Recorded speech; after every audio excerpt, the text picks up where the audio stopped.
Hai teman-teman, kali ini kita akan belajar mengenai keanekaragaman hayati tentang jenis serangga pengunjung bunga soka atau Ixora coccinelle.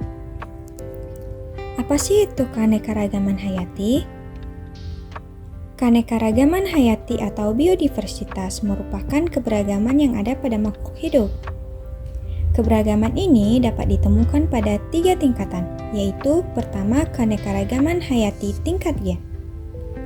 Keanekaragaman hayati tingkat gen terjadi pada suatu spesies akibat persilangan antar individu yang berbeda karakter, sehingga menghasilkan keturunan yang semakin banyak variasinya. Misalnya pada warna bunga, ada yang berwarna merah, kuning, pink, dan putih. Kedua, keanekaragaman tingkat spesies.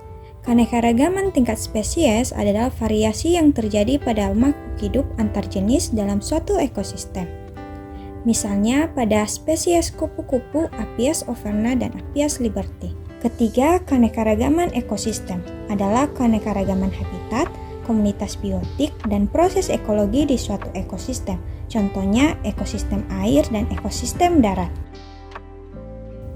Tahukah kamu bahwa bunga soka adalah salah satu keanekaragaman hayati yang dimiliki oleh Indonesia loh?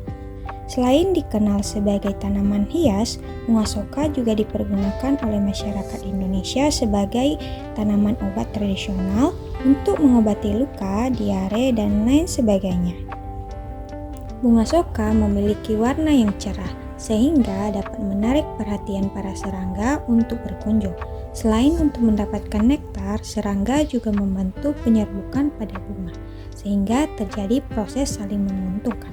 Proses ini dikenal dengan proses simbiosis mutualisme. Nah, adapun jenis serangga pengunjung bunga soka yaitu 1. Kupu-kupu jeruk. Kupu-kupu ini berperan sebagai penyerbuk pada bunga soka. Penyerbukan terjadi saat kupu-kupu mencari nektar. Selain itu, kupu-kupu juga berperan sebagai bioindikator lingkungan di sekitar bunga soka.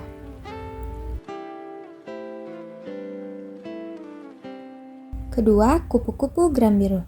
Kupu-kupu ini berperan sebagai polinator atau penyerbuk, serta membantu bunga soka dalam proses reproduksi.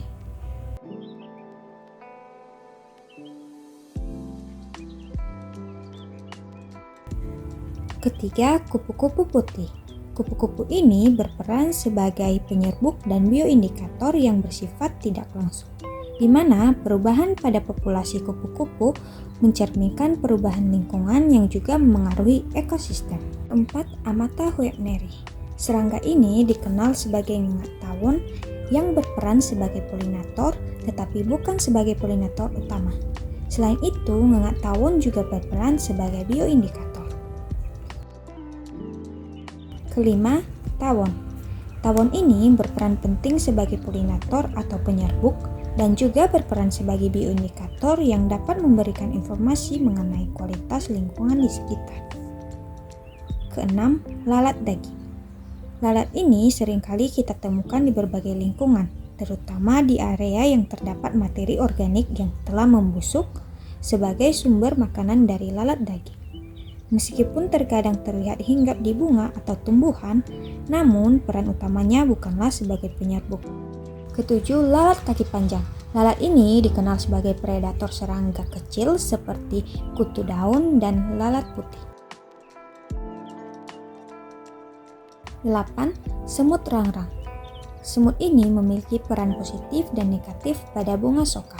Peran positifnya sebagai pelindung bunga soka dari hama serangga kecil melalui predasi agresif.